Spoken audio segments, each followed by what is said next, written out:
할렐루야, 사랑하는 빛소금 성도 여러분, 좋은 아침을 맞습니다. 이번 주 내내 역대급 열대야 그리고 폭염이 계속된다고 하죠. 그런 와중에 코로나가 다시금 성행하고 있다고 해서 우려가 됩니다. 그러나 우리 하나님께서 성도님들의 건강과 안전을 지키시고 평안 가운데 붙드실 것을 믿습니다. 오늘도 말씀으로 시작하는 하루가 되기를 소망합니다. 본문 말씀은 예레미야 49장 23절에서 33절까지의 말씀입니다. 다메섹에 대한 말씀이라. 하맛과 아르밧이 수치를 당하리니 이는 흉한 소문을 듣고 낙담함이니라. 바닷가에서 비틀거리며 평안이 없도다. 다메섹이 피곤하여 몸을 돌이켜 달아나려 하니 떨림이 그를 움켜잡고 해산하는 여인같이 고통과 슬픔이 그를 사로잡았도다. 어찌하여 찬송의 성읍 나의 즐거운 성읍이 버린 것이 되었느냐. 이는 만군의 여호와의 말씀이니라. 그런즉 그날에 그의 장정들은 그 거리에 엎드러지겠고 모든 군사는 멸절될 것이며 내가 다메섹의 성벽에 불을 지르리니 베나닷의 궁전이 불타리라. 바벨론의 느부갓네살 왕에게 공격을 받은 게달과 하솔 나라들에 대한 말씀이라. 여호와께서 이와 같이 말씀하시되 너희는 일어나 게달로 올라가서 동방 자손들을 황폐하게 하라. 너희는 그들의 장막과 양떼를 빼앗으며 휘장과 모든 기구와 낙타를 빼앗아다가 소유로 삼고 그들을 향하여 외치기를 두려움이 사방에 있다 할지니라. 여호와의 말씀이니라. 하솔 주민아 도망하라. 멀리 가서 깊은 곳에 살라. 이는 바벨론의 느부갓네살 왕이 너를 칠 모략과 너를 칠 계책을 세웠음이라. 여호와의 말씀이니라. 너는 일어나 고요하고도 평안히 사는 백성 곧 성문이나 문빗장이 없이 홀로 사는 구민을 치라. 그들의 낙타들은 노략물이 되겠고 그들의 많은 가축은 탈취를 당할 것이라. 내가 그 살적을 깎는 자들을 사면에 흩고 그 재난을 여러 곳에서 오게 하리라. 여호와의 말씀이니라. 하솔은 큰 뱀의 거처가 되어 영원히 황폐하리니 거기 사는 사람이나 그 가운데 머물러 사는 사람이 아무도 없게 되리라 하시니라. 아멘.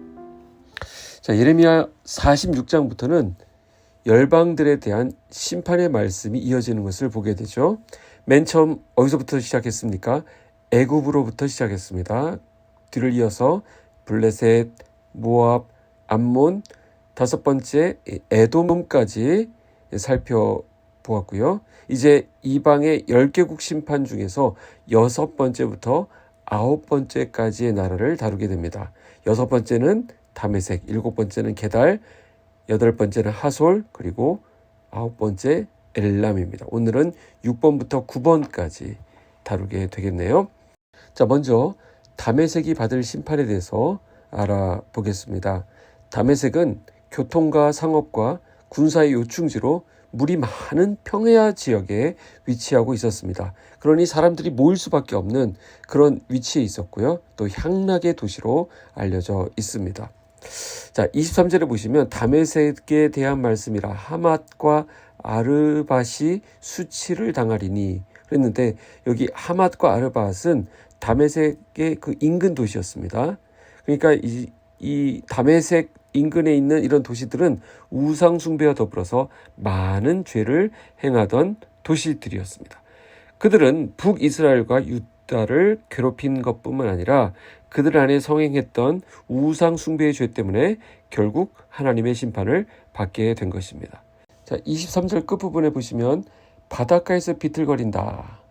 그리고 평안이 없다. 이렇게 말하는데 이것은 그들 안에 이 술 취함, 팽배해 있는 향락주의를 엿보게 합니다. 그래서 결국 이들에 대한 심판이 혹독할 것을 이제 24절에서 말씀하고 있는 것이죠.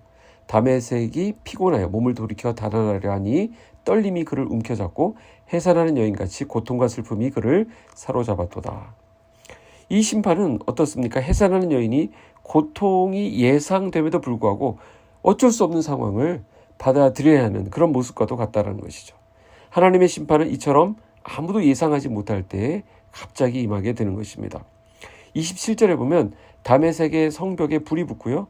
궁전이 불타게 될 것이라고 경고하십니다. 무슨 말이냐면 다메섹이 더 이상 일어서지 못하게 하실 거라는 것입니다. 결국 기원전 581년에 바벨론에 의해서 다메섹은 멸망당합니다. 하나님은 열방의 주인이 되시며 통치하시는 하나님이심을 나라들의 역사와 운명을 통해서 이렇게 드러내고 계십니다. 그 다음은 게달과 하솔이 받을 심판에 대해서 말씀합니다. 이 게달 민족은 이스마엘의 후손들입니다. 이스마엘의 둘째 아들이 게달인데요. 게달은 양을 치는 목축업과 또한 무역업이 발달해서 물질적으로 아주 풍요로운 삶을 살았던 그런 나라입니다. 또 하솔은 동방의 아라비아의 한 지방에 있는 아주 작은 민족 국가입니다. 하나님은 이 바벨론에게 풍요와 평안을 누리던 게달과 하솔을 약탈하라 이렇게 명령하십니다. 게달과 하솔이 심판을 받게 되는 이유는 물질적인 풍요로 인해서 하나님을 인정하지 않았기 때문입니다. 그래서 게달은 풍요의 도시, 하솔은 안락의 도시 이렇게 정의할 수 있습니다. 29절에 보시면 바벨론이 게달로부터 약탈하게 되는 물건들이 나옵니다. 장막과 양떼와 낙타 이런 것들은 유목 생활을 하는 민족에게는 생명과도 같은 것입니다. 그들에게 필요한 모든 것들을 빼앗아가게 되는데 그것은 곧 죽음이나 다름없는 선언이 되는 것입니다. 게달은 풍요롭고 부족함이 없는 삶을 살았지만 그들이 의지하던 모든 재물이 얼마나 허망한 것인지를 이번 심판을 통해서 깨닫게 될 것입니다. 이어서 30절에는 하솔 주민들을 향해 세 개의 짧은 명령이 나오는 것을 볼 수 있습니다. 너희는 도망하라. 너희는 멀리 가라. 그리고 깊은 곳에 살아라. 이런 동사들입니다. 자, 실제로 도망하라는 게 아니라 하나님의 심판이 그만큼 파괴적이라는 것을 보여주는 표현입니다. 그래서 31절부터 33절에 보면 하솔의 멸망이 얼마나 구체적으로 묘사되어 있는지 알 수 있는데 특히 31절을 보십시오. 여호와의 말씀이니라 너는 일어나 고요하고도 평안히 사는 백성 곧 성문이나 문빗장이 없이 홀로 사는 국민을 치라. 하솔은 고요하고도 평안히 사는 백성, 즉 성문이나 문빗장이 없이도 홀로 살아가는 국민으로 그렇게 묘사되고 있습니다. 동방의 유목민들은 장막을 계속 이렇게 이주하면서 살았기 때문에 성문이나 문빗장이 없이도 평안한 삶을 살 수 있었던 것이죠. 하솔은 그야말로 안락함의 도시였던 것입니다. 그처럼 풍요롭고도 평안히 살았던 자신들은 누군가로부터 침략을 받을 것이라고 전혀 생각하지 않았던 것입니다. 그러나 결국 바벨론의 공격으로 멸망을 당하게 될 것입니다. 하솔의 이와 같은 모습은 오늘 현대인들이 추구하는 어떤 그 안전에 대한 욕구를 그대로 보여주고 있습니다. 사람들은 어떻습니까? 조금 더 큰 보금자리로, 조금 더 편안한 삶으로, 조금 더 풍요로운 삶으로 나아가고자 애를 씁니다. 그 자체가 나쁜 것은 아니지만 이렇게 생각해 볼 수 있습니다. 이미 나에게 주신 은혜만으로도 충분한데 그것을 누리며 감사함으로 하나님을 바라보기보다는 내 욕심과 내 욕망에 이끌려서 나에게 없는 것들을 동경하면서 불평과 원망으로 물질을 추구하며 나아갈 때가 있다라는 것이죠. 이것이 게달과 하솔에게 심판이 내리는 이유입니다. 마지막 네 번째로 우리가 읽지는 않았습니다마는 엘람이 받을 심판에 대해서 49장 마지막 부분에 언급하고 있습니다. 높은 지대라는 뜻을 가진 엘람은 이란 고원의 남부 지역에 위치했던 도시인데요. 수도인 수산성은 엘람이 멸망한 뒤에도 페르시아의 수도가 될 정도로 아주 중요한 전략적 요충지에 있었습니다. 35절 36절을 보겠습니다. 만군의 여호와가 이같이 말하노라. 보라 내가 엘람의 힘에 으뜸가는 활을 꺾을 것이요 하늘의 사방에서부터 사방 바람을 엘람에게 오게 하여 그들을 사방으로 흩트리니 엘람에서 쫓겨난 자가 가지 않는 나라가 없으리라. 엘람은 그 당시에 활로 아주 유명했던 군사 도시였습니다. 그렇기 때문에 엘람의 활을 꺾는다라는 것은 그 나라를 완전히 무력화시키고 그들을 파멸에 내던진다라는 의미입니다. 근데 사람들은 어떻습니까? 힘이 있으면 교만하게 됩니다.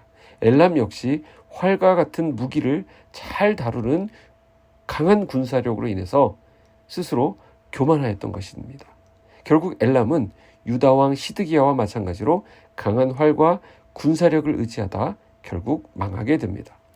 바벨론 군대의 공격으로 엘람은 사방으로 흩어짐을 당하게 되고 완전히 멸망해서 나라를 잃고 방황하게 된다라는 것이죠. 37절 38절 보시면 여호와의 말씀이니라 내가 엘람으로 그의 원수의 앞 그의 생명을 노리는 자의 앞에서 놀라게 할 것이며 내가 재앙 곧 나의 진노를 그들 위에 내릴 것이며 내가 또 그 뒤로 칼을 보내어 그들을 멸망시키리라. 내가 나의 보좌를 엘람에 주고 왕과 고관들을 그곳에서 멸하리라. 여호와의 말씀이니라. 자, 뭐라고 말씀합니까? 엘람은 결국 자신의 생명을 노리는 원수 앞에 서게 될 것이다 라고 말씀합니다. 하나님의 심판을 피할 길이 없다는 사실을 확인시켜 주는 대목입니다. 자, 근데 여기 보면 특이한 표현이 있죠. 내가 나의 보좌를 엘람에 준다라는 말씀이 나오는데, 자, 이것은 무슨 말이냐면 하나님의 심판 보좌를 엘람 안에 차려놓으신다라는 뜻입니다. 자, 심판 보좌가 차려지면 어떻게 됩니까? 하나님께서 엘람을 직접 심판하시게 되는 것입니다. 그래서 그 땅에 심판의 보좌를 설치하시고 엘람의 왕과 관리들을 처벌하시겠다는 것입니다. 자, 우리가 보지 않습니까? 세상의 권력은 유한합니다.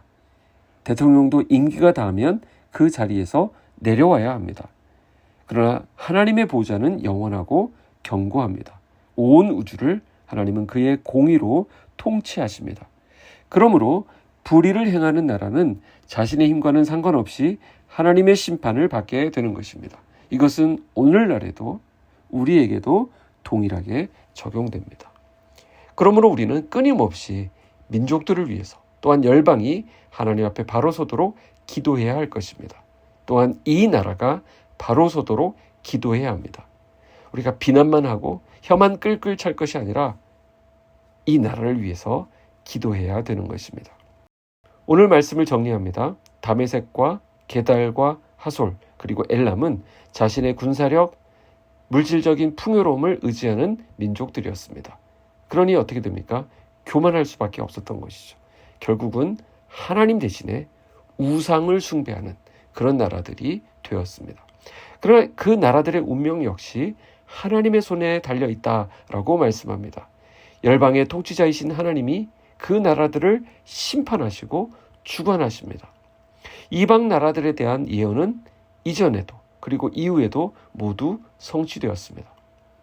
자, 이런 예언의 말씀을 보면서 유다 나라는 하나님 앞에 돌이켜야만 했습니다. 그러나 남유다 역시 하나님의 경고 앞에 깨닫지 못하고 이방 나라들의 심판을 보면서도 돌이키지 않음으로 인해서 멸망의 길로 들어가게 되었다라는 것이죠. 우리도 수많은 말씀의 이루어짐을 보면서 깨닫게 되어야 합니다. 그리고 다시금 나의 삶을 하나님께로 맞추어야만 합니다. 우리 주변의 크고 작은 일들을 통해 우리 자신을 돌아볼 수 있는 우리가 되었으면 좋겠습니다. 그리고 또한 하나님을 두려워함으로 오늘 하루의 삶이 심판을 준비하는 삶, 겸손히 하나님을 의지하며 하나님과 동행하는 삶이 되시기를 주님의 이름으로 축복합니다. 기도하겠습니다. 사랑의 하나님 아버지, 오늘도 말씀으로 우리를 깨우쳐 주셔서 감사합니다. 역사 속에서 수많은 나라들이 하나님을 두려워하지 않고 자신의 힘과 자신의 돈과 자신의 능력을 의지하면서 우상 숭배하다가 결국 멸망의 길로 가게 된 것을 봅니다. 우리는 그렇게 되지 않도록 주께서 우리를 붙들어 주시옵소서. 우리의 삶 역시 하나님께서 주관하고 계심을 믿습니다. 교만하지 않게 하시고 세상의 풍요와 힘을 의지하지 않게 하여 주시옵소서. 오직 주님을 신뢰하고 주님의 도우심을 따라 행하는 우리의 오늘이 되게 하여 주시옵소서. 예수님의 이름으로 기도하옵나이다. 아멘.